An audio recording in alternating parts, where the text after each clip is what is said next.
Hello, and welcome to another fully live and slate episode of Hacking with Friends. My name is Kody Kinzie, and today we're going to do a live stream with my good friend and hardware hacker, Arya. Arya, thank you for joining us today. Hi. So we have been friends for a good amount of time now, ever since you and I met at the Hackaday SuperCon. Like when? What in like 20? Was it like 2018 or something like that far Yep. back? Yep. Wow. Yeah, so that was in Yeah. Pasadena, California, and it was funny because when we met, I thought we were meeting for the first time, but it actually turns out that you had worked on this awesome project called the Zero Phone that I had been obsessed with for a while, and we'd actually Oh, communicated all right. All right. through like Yes. Hackaday messages, like a year before, because we were each working on projects that we thought were cool. So Yeah. And I also followed some of your projects on Hackaday, the photography parts and. yeah, it was really Yeah. cool to find out that we'd secretly been talking in the background for like a like a little bit even before we met in person. So, if Yep. you haven't seen any of Arya's work, she is a pretty prolific like hardware hacker. She's worked on a number of different projects that I found. Like I said, the Zero Phone was one that I initially found just super awesome, and that drew my attention because I'd never seen anyone do something like that before. But you actually support yourself mostly on making your own hardware designs and selling them. And that is a big dream of a lot of people who are getting into hardware or who are making hardware for the first time to, want to be able to make stuff that people want enough that you're able to like sell it to make a living. And it's definitely something that takes a lot of energy, but it's really cool that you've done that. And I think a lot of people in our stream would probably be curious to know how you got into kind of creating your own hardware and why people find it so useful. Yeah. That's a whole story, and like I'm slowly going towards teaching people how to get into the same field, how to sell their own hardware, because there is so many things that so many different people develop, but it tends to stay in GitHub repositories the best. And hardware should be shared. That's kind of my belief, and I'm working on getting that into minds of people on how to actually how to actually bring things into reality, because it's way better when it's hardware that you can actually work with. I just adore that aspect. And yeah, you'll definitely hear about that. Also, apparently Hackaday Mastodon server is down. Oh no. I'll poke them. Yeah. Yeah, I know there's Happens. also a lot of people in the Hackaday community that might have already heard of your project. In fact, somebody in our audience, let me pin this, says Zero Phone, is that the Raspberry Pi phone project, right? I've seen that. Yeah, that was a pretty famous project. Can you explain like a little bit about what Yeah. that was or how people might have heard of it? uh it was all over the place in like 2017. It uh it's it was a stacked PCB design. It's basically an open source mobile phone that you could build yourself, and it's running Linux, Python powered. And I put a lot of effort into self-assembly aspect of it, so it was a kind of educational tool and also hacker tool that I personally always wanted to see, Hmm. and nobody was doing for some reason. And the I was working on it for quite some time. I was trying to get into production, burned out on it, and yeah, it's currently in the back burner. But people say like every now and then that it impacted them into like one aspect or the other. So it's been a good project. I think it's introduced a lot of people who have like looked at a Raspberry Pi and been like, okay, it's cool that I can do, these really easy projects, but what's the craziest stuff I Hmm. could do with it? Like I think that Yeah. you had one of the projects that was like really far out there for like what the furthest reach of that device is capable of, but still like kept it within the bounds of reality. Because the typical like Hackaday project is like something that's like wild and crazy, but like there's not even a prototype. It's just like a design that's like kind of going towards something, in the future that's very aspirational. Like you have, I think, a talent for being able to like do a minimum viable product that people think is cool because it actually, it works. It might not be as far as you want it to go, but like I think that you keep things very practical when you like pick a topic or when you're like making a design. you know, Yeah, kind of that was avoided the such a typical. balance to keep. Yeah, that was exactly where I was trying to get, because like educational stuff is my passion, and I was specifically trying to get in to the point where a person realistically could assemble it, and quite a few people have, uh, like not hundreds, but maybe a dozen at least that I've seen. Oh, Hmm. So another thing that I also wanted to shout out was you are directly responsible for the, we're calling it the Meow Mixer now, is the yes. tentative name of this PCB, but you were pretty much Mm-hmm. directly responsible for making sure that this worked when it got to us by double checking the design and making sure that all little like fine details were taken care of. When you're making a PCB design, like having a design check or a design review is really super important. Um, yeah, I just for one, I would just want to shout you out and thank you for that. Being able to like catch small little things that you just don't notice when you're like all deep in the design is like so important. And I you did a fantastic job with that. For beginners who are struggling with like mistakes in their PCBs or like maybe like missing things because they're so new, like, do you have any advice to them on like either getting a design review or like being able to like catch little mistakes that might trip up your first design? Get out there and talk to people is my advice. There is Adafruit's Discord server. There is a lot of small community Discord servers where, and also the Hackaday Discord server, which is kind of a secret link that we put into an articles every now and then. But if you look for Google for Hackaday Discord server, you will find that. It's yeah, it's kind of in a bit in the dark kind of thing, but it's an official one, yes. Uh, and if you go to some Discord server and you post pictures of your board, of your schematic, if you can upload the KiCod files, for instance, people will most likely be happy to give you advice. And there's quite a bit, like every now and then, that happens in Hackaday server. I haven't been much on Adafruit, but I am pretty sure you will find a channel or two there as well. And I can highly, highly recommend doing that, because it just saves so much time and energy and money when you can make sure that your first revision works.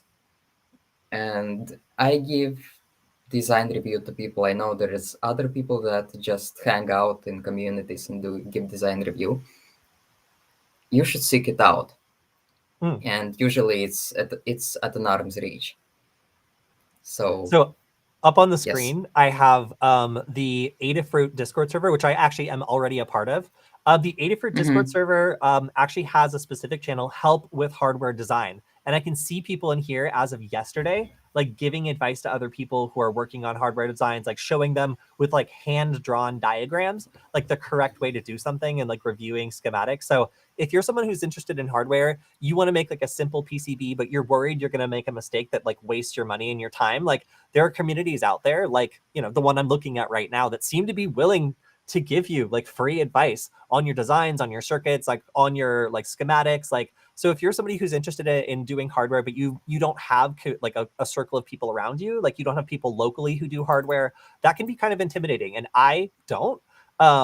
The only PCB factories out in my area make like glide bombs for the military, and they're not like very, you know, they don't really do anything else. So getting in touch with people remotely who are working on these sorts of designs is a really, really good idea. Because like I said, we had a super talented person work on this PCB design and it was ready to go. And Arya took a look at it and found out that it wouldn't have worked as designed because it was missing a certain grounding point where like the circuit wasn't basically hadn't been completed all the way.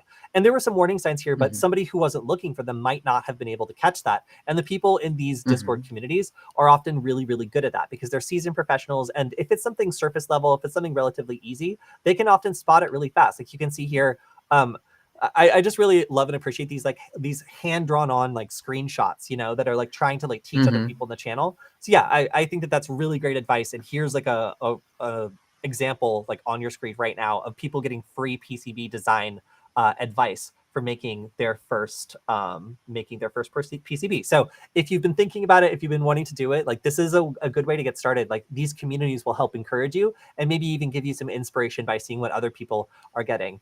So also somebody in our server, or sorry, in our chat is asking, where can they buy your work? Yeah, also, sorry, I would be answering things in the chat, but I just don't have my YouTube account logged in right now. It's right there. There's a Tindy link. So I have quite a few things that people have been statistically interested in on my store. I'm gonna click on it Tindy, and bring it up. Tindy is a wonderful platform. I can highly recommend just if you have something that you feel like other people could use, just consider listing it there. Selling things might be easier than you imagine, and Tindy makes it all that way more easier.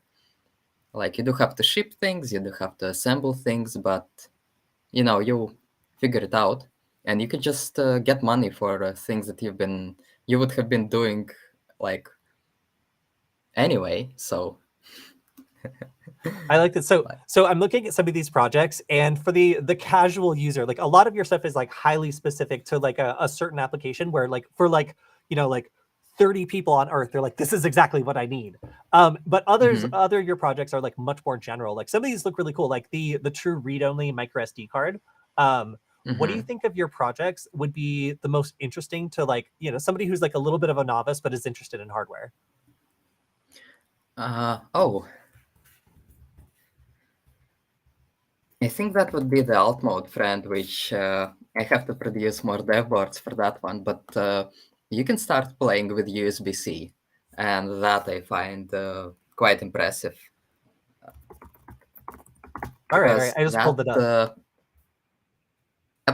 That part is this device is like letting you communicate USB-C, which is like not such a well-developed field in hacker culture, even though it has quite a bit of potential. So, for example, you can get variable voltages out of USB-C power bricks. You could get like DisplayPort or USB. You can basically build your own USB-C peripherals of more or less any complexity. And this is also a product hot on the heels of my series of articles about USB-C, where I go through like different aspects of USB-C. I explain it because, well, people should be hacking on it, and now there's maybe not nearly enough people hacking on it. And this is just like if you want to take a field and you want to have some experiments with it. For example, you can uh, figure out that there is documentation for how to charge lithium-ion packs with just a USB-C power supply. So you don't have to have like a bulky box, and maybe you can just figure out how to make the USB-C power supply charge your battery pack, because a lot of modern USB-C power supplies have the technology which is called PPS that's specifically very suitable for battery charging, but nobody takes advantage of that. And that's a bit painful for me. And I would like for people to have easy to get tools to hack on some parts of, everyday tech like this. And this is just one of the aspects that I'm currently looking in. And maybe you can uncover some very cool things about USB-C if you just get one of these to tinker. For example, possibly you can make a USB-C power supply into an LED driver, or as I said, a battery charger. It's like a small but fascinating field in that regard. I feel like And this sums up a lot of your projects, like something that's like a building block for other yeah, people to jump off of that has like wide applicability and is like super specific, like into the weeds on like a piece of technology that people use all the time, but maybe haven't unlocked the full potential of. yes. And this is just one thing. I'm also going to be working on PCI Express peripherals in this, but for now it's just USB-C. Other things in my store are mostly general, yes, sadly. No, that's so really cool. Not general, but very very very limited. Oh yeah, it's like the perfect thing for somebody working on a specific type of project. So here's a question that's Wi-Fi related, and I know you deal with all things hardware, probably maybe wireless network adapters a little bit. Oops, sorry, I put up the wrong comment. It is are old Wi-Fi network adapters as effective at new ones? And of course that there's a couple subjective like questions there. One of them is like at doing what? Like if you're talking about like a very simple like process, then maybe it is just fine at connecting to 2.4 gigahertz on like an older, you know, like modulation or whatever. But the new ones are going to be faster for Wi-Fi. They're going to have better range, and for hacking stuff, the ability to switch between various frequencies, like 5 gigahertz and 2.4, is really a must-have if you're going to be like capturing packets or like wanting to capture the whole available Wi-Fi spectrum. Arya, what do you think? Yeah, absolutely. So I agree with more effective at what, and also Wi-Fi is one of the technologies that constantly keeps improving and improving, and at some point you have to catch up. And also there's definitely like even a new adapter is probably going to be better at dealing with old technologies because there's a better antenna, there's better, more time-tested drivers and firmware, and sometimes an old Wi-Fi adapter, as far as like I did some Wi-Fi hacking like long time ago, and maybe an older adapter is going to be more featureful when it comes to like under the hood features, for example, like it is with ESP8266 and its various like unlocked monitor modes and whatnot. Uh, and sometimes it's like some old cards, cards have open source firmware. So if you're looking to build a maximally open computer, then an old card is going to be better for that. But generally, if you can go for the fastest and newest card that you can get, then it usually makes sense to spend a bit more money and go for that. That's such an interesting exception because, yeah, you're completely right. If you have a card that's a little bit older, but the firmware is open or it's been released or leaked or whatever else, and people have really built on it. Yes. Like a good example is, it's not a wireless network adapter, it's a microcontroller, but the ESP8266 is able to do things that the newer ones can't do because the manufacturer locked them down. So for Wi-Fi hacking, it's ironically the older chip that you want on a microcontroller because it's been unlocked to the point that you can basically do things that you cannot do on the newer stuff. So there are a couple exceptions, but yes, Ari is 100% right. In general, you're going to want the newer, faster, stronger one if you're just doing basic stuff. It's only if you have a specific use case where maybe you need access to a certain feature that's been locked down by newer products that you would want to get an older one. But it can be a pretty big, exception, because a lot of some of the juicy stuff you might want to do with Wi-Fi may very well be disabled in some of these commercial, like newer wireless network adapters. We also have another comment. Haha, caught the stream. Give it back. That's my only response. And also your question is definitely welcome. You can ask whatever you want. Yes. Okay, so we've got an expert here. So attaching a 6 volts IR with its own power supply to flipper that will control it. Octocoupler, transistor, something else? What's an IR? I have to ask that. My apologies. Yeah. Is it like a infrared, or IR blaster, or yes? Please be more specific, because we will answer your hardware questions here. If you've got something a little bit in the weeds, then you can hit us up with it. While we're doing that, also, Arya, did you say that you had a little demo you wanted to show? If you, sorry, an IR. That's an IR LED specifically. 6 volt. Its own power supply. Usually, if it has its own power supply, it has to have some kind of way to control it. Whether it's a button or maybe it's a logic level input, that's what you use, or maybe that's what you hijack and use it and connect the flipper to that, connect it that way. Because unless you have a model number, and if you have a model number, that maybe that's a bit too deep, but also feel free to message me on other platforms about that. So in general, the problem here is we have a device that runs on 6 volts, and then we have like what's probably a 3.3 volt line. Do you know what the flipper runs on? Is it 3.3 or 5? I would wager it's 3.3. Me too. Yeah. So Not we sure have though.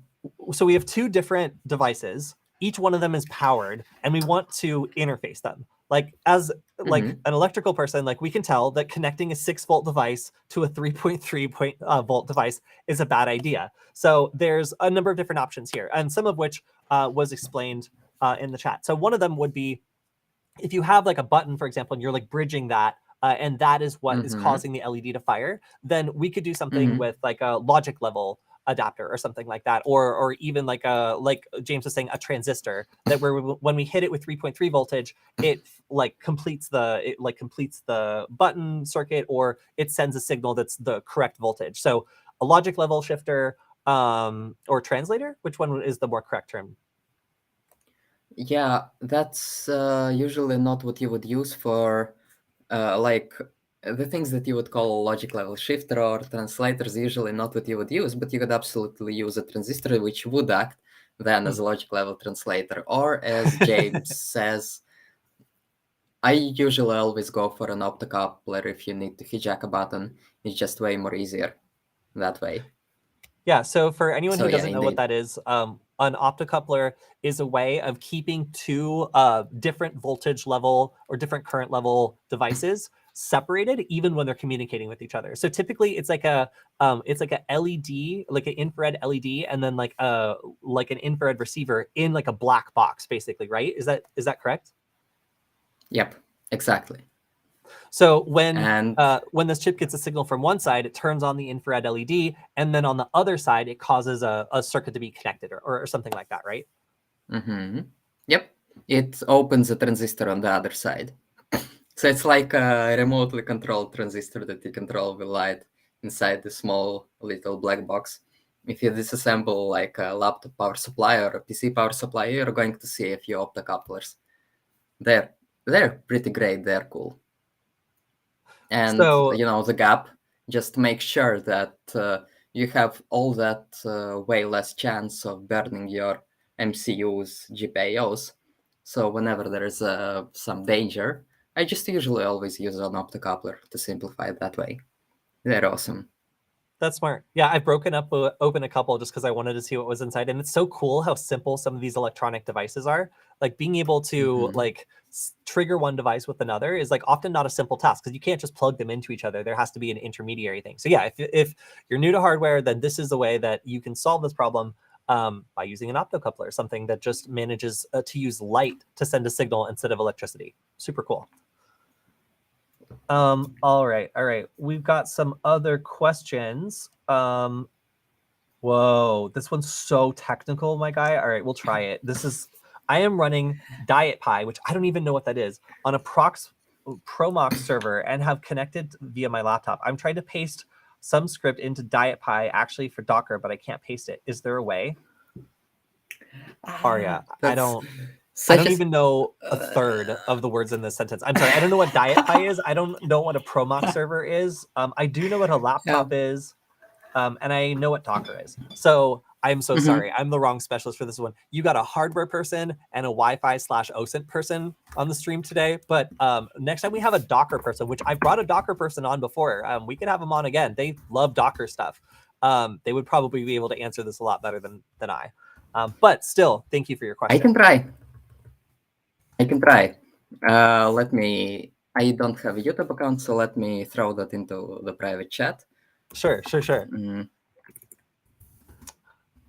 Oh, and also speaking of chats, I wanted to give a shout out to our new Discord server. So we've had people asking about making a Discord server for quite some time. And frankly, I want to have a place for people to continue the conversation after the chat and after we shut down the stream. Sometimes people will get the alert late and they'll want to talk about stuff, they'll want to ask questions. So we need the Discord server. YouTube was definitely great for that for a while, but I wanted to just mention that this is now something that I'm going to be maintaining and making sure it gets regularly updated. So I'm going to invite people via a expiring link on this one because we're just getting it started. I dropped it in the chat earlier. I'll drop it in the chat again.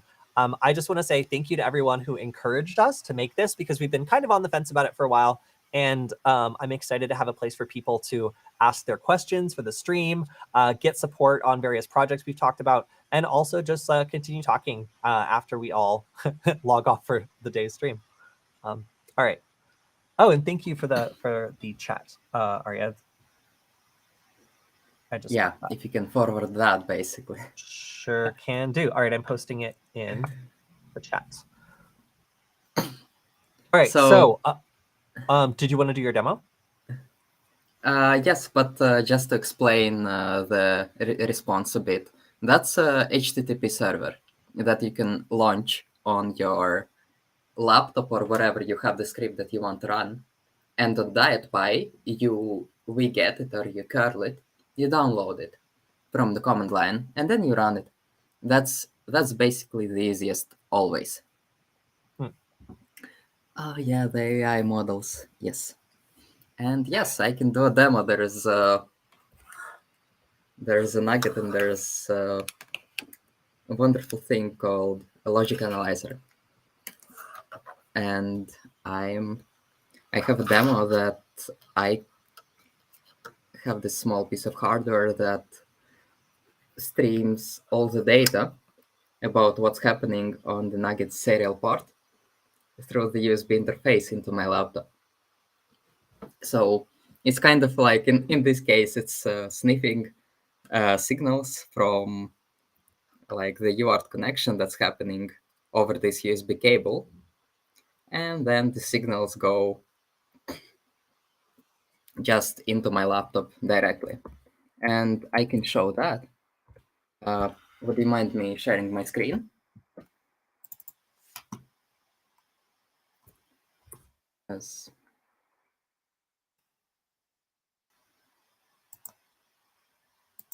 the entire screen, probably.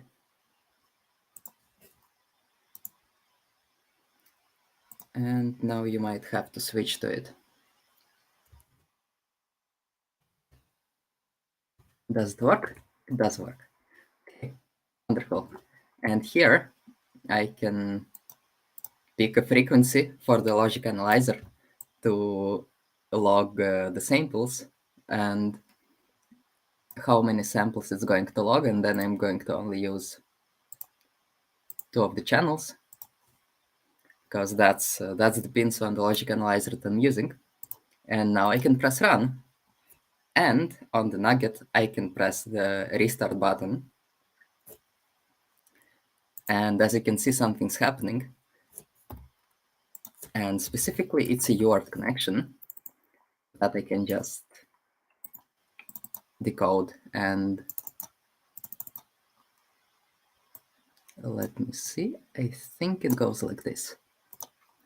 And it even shows some results. So if you go into, you can see some bytes already that are decoded from the data that the logic analyzer picked up. So it picks up the actual electrical signals on the pins. And that's wonderful when you want to understand what it is actually that's happening in your circuit. And where's the configuration window? Here we go. We can switch to ASCII.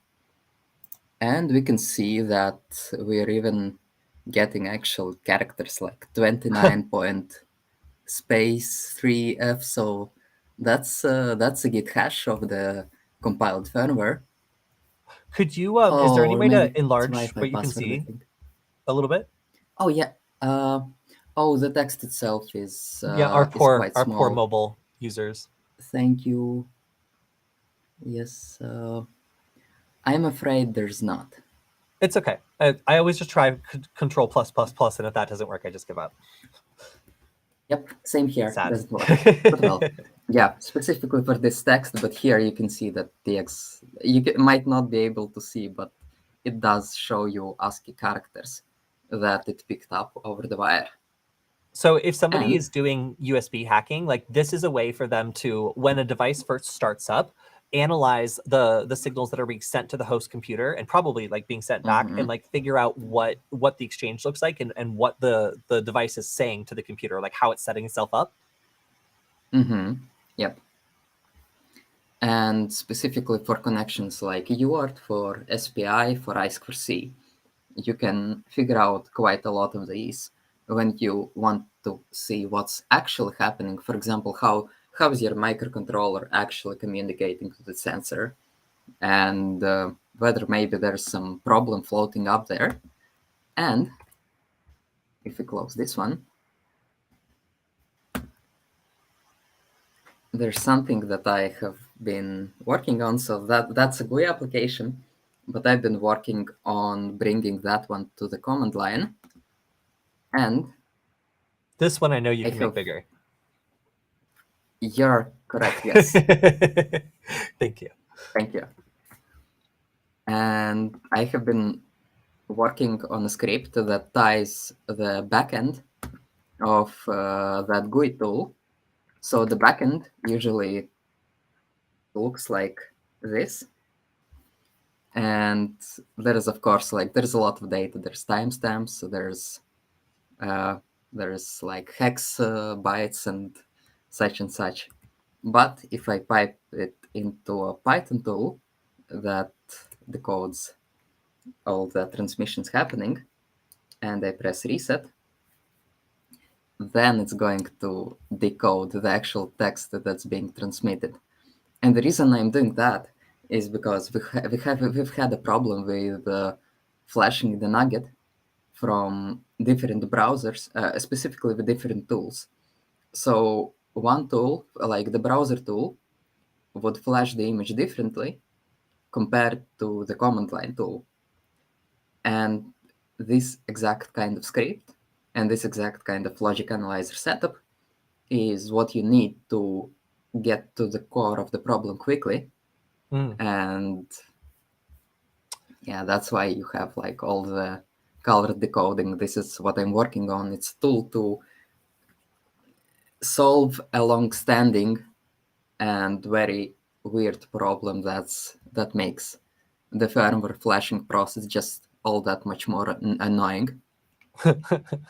So that's such a fascinating problem. So let me just break this down for any like beginners in our audience. Like, so when you're working with hardware and microcontrollers and stuff, you got to flash it with software that's all often running on like a kind of a high level. So you'll like tell a Python program or sometimes even a web browser that you want to flash the chip, and it'll take a program that you've written, compile it, and flash it. But it can do that in different ways because it's usually, again, like kind of high level the way that you're doing it. So when you have a problem, like for some reason, one way, like the browser is flashing one way and the USB script that's not, that's just command line is flashing in a different way. And one of them is working, but the other one is not. That is a huge problem for people doing hardware stuff, trying to make sure that it works for the people that are buying this thing and then using it. So whenever we have a mystery like this, the only real way to get it fixed is to figure out what the core problem is and stop using, you know, the very like high level stuff and instead get very low level and start examining the real difference between like the way it's communicating, for example, or like any subtle differences with the way it's being set up. This is a way to actually do that and get in between the computer and the chip and listen in and see exactly what the exchange is and find out what the problem is or what the difference is when using these two very high level methods of flashing a piece of hardware. Very, very cool, honestly. Like, what is the name of this program, by the way? The GUI that you were using before? The GUI is PulseView. PulseView? And you can see it, yeah, PulseView. That's so cool. And yeah, and it's fully open source. It works excellently on Windows, on Linux. Sorry, it works less excellently, but still it works on Windows. And yeah, it's been such a huge helper. I've debugged so many problems with it, like just an innumerable amount. I might have invented the word here, but oh, that's so cool. I'm just like looking up an article about PulseView because I had never heard of it. And like, I love hardware too, but I have never worked on this low of a level. So that's why we're friends, is because I constantly learn like new ways of problem solving from people who have to solve these problems on a daily basis, where I might only run up against this like once or twice and spend a lot of time scratching my head, like trying to figure out like why it's working two totally different ways when I flash the same chip with the same program using two different methods. Yep. So when you want to see what's actually happening, there's actually a method for that. It's a little bit not fully known, so there's going to be Hackaday articles from me about this one.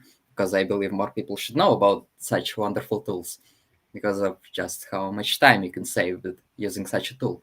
But it's there, and sometimes somebody just needs to highlight it. How would you recommend people get started with this sort of thing? If somebody was like fascinated by what they saw on the stream and they wanted to do a logic level analysis of like a USB device or something that they have that they're curious to poking around with, like what would they need to do that, or what kind of setup would they need to get started? There is seriously cheap logic analyzers exactly like the one I'm using, and that one is like $5 to $10 on Amazon. So that's the entry level. And this one is going to work out of the box. And there is also a way to use a PyPico with Pulse View with like the underlying framework. But for that, you need to compile Pulse View on your own. And if you have Linux, then you most likely can do it. And if you have Windows, then you'll just have to wait until PulseView and Sigrok, like the underlying backend maintainers, finally merge like PyPico support. But once they do, you're going to be able to just use a PyPico for logic analyzing, in addition to all the other wonderful things that the PyPico can already do. That's so cool, actually. Like, because I was excited for the PyPico W. I wasn't that excited for the PyPico. I love the price point. I love the support, but like, I'm a Wi-Fi person, so I love Wi-Fi stuff, and it kind of feels limiting in some Mm-hmm. ways to not be able to use Wi-Fi. But you're saying that like you can just turn this. How expensive are they? Are they like $5? Yeah, like $3. Okay, And already $3. you can use PyPico as a USB UART adapter, as a USB JTAG adapter, as a USB to I2C adapter, and a USB to CAN adapter, I believe even, and a few others. So actually, a PyPico is a small tool in disguise, like a small Huh. electronics tool. Yeah.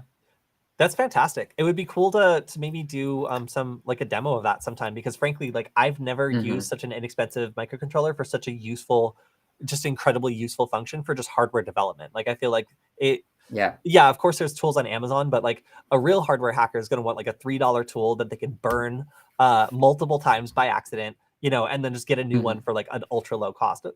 Of course, like don't make it too hard. If you just want to do logic level analysis, then like don't wear yourself out trying to do it all custom. But if you're a hacker and you want to build your own, it's really nice if it has good community support, especially if it's Linux based and like open source and all that. Yep. Cool. All right. So for anybody who's interested, I'll put the link up to Pulse View as well. It's by Sigrok, Sigrok. Yeah. Okay, That's cool. the backend. Let's switch back to the normal screen. Yeah. There we go. All right, we're back.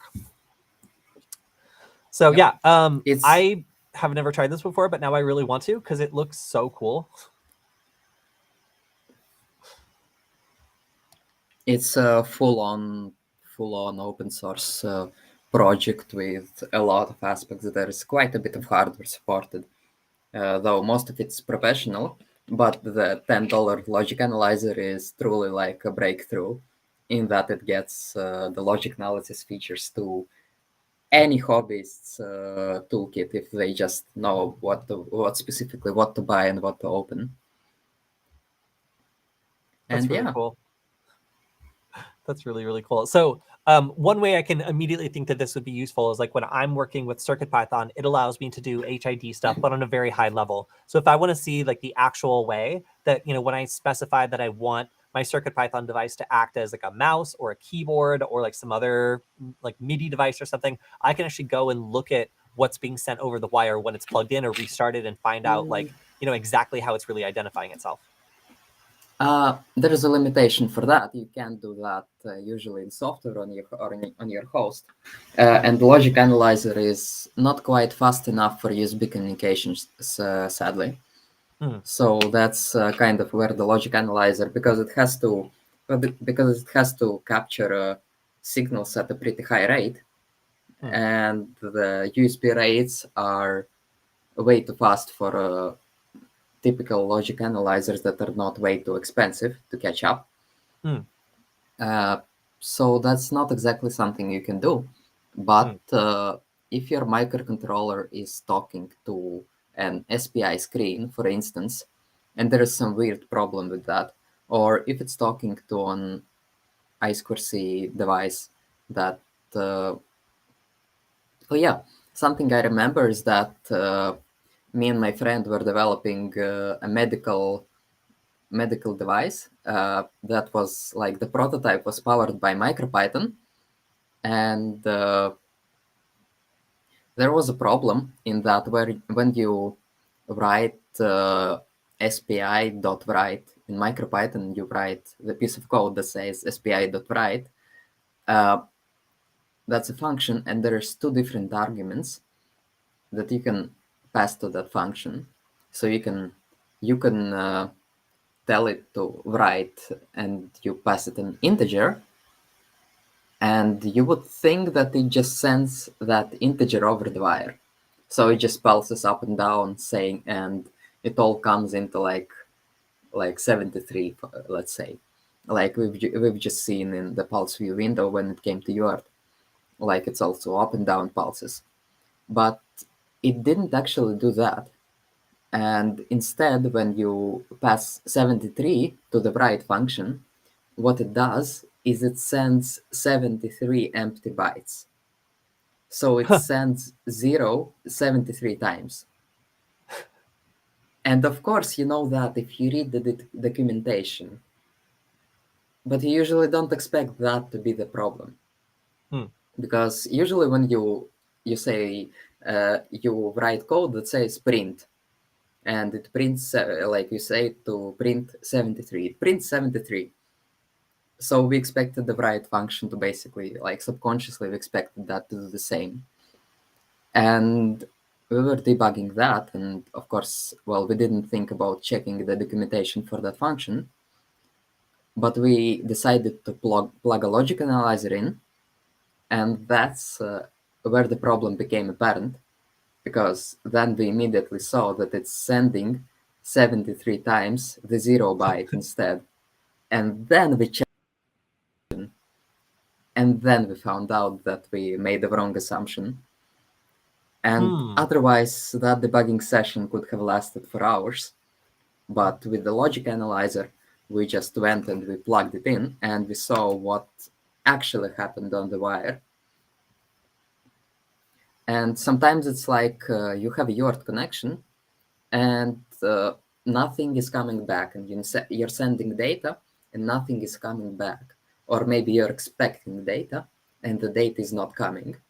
And in the code, you see nothing, but when you connect the logic analyzer in, you can, for example, tell that it's a different baud rate. So your USB UART adapter does not recognize this baud rate, but your logic analyzer will capture it anyway. The baud rate from the shape, like the timing of the signal, of the raw signal that you see. And the USB UART, you have to tell the baud rate beforehand. They don't auto-adjust. They expect you to already know the parameters. And that's where a logic analyzer is indispensable, absolutely. Okay, so for me, then that would mean if I'm adding a sensor, if I'm like making assumptions about the way two devices are communicating, this is the way to test those assumptions and make sure that nothing weird is going on that I didn't account for. Especially if I don't have time to go through all the documentation for every function that I'm using, and I'm just trying to make it work. So yeah, that seems like a lot of time that would have been wasted otherwise, and a lot of like very specific documentation you have had to read to figure out the issue.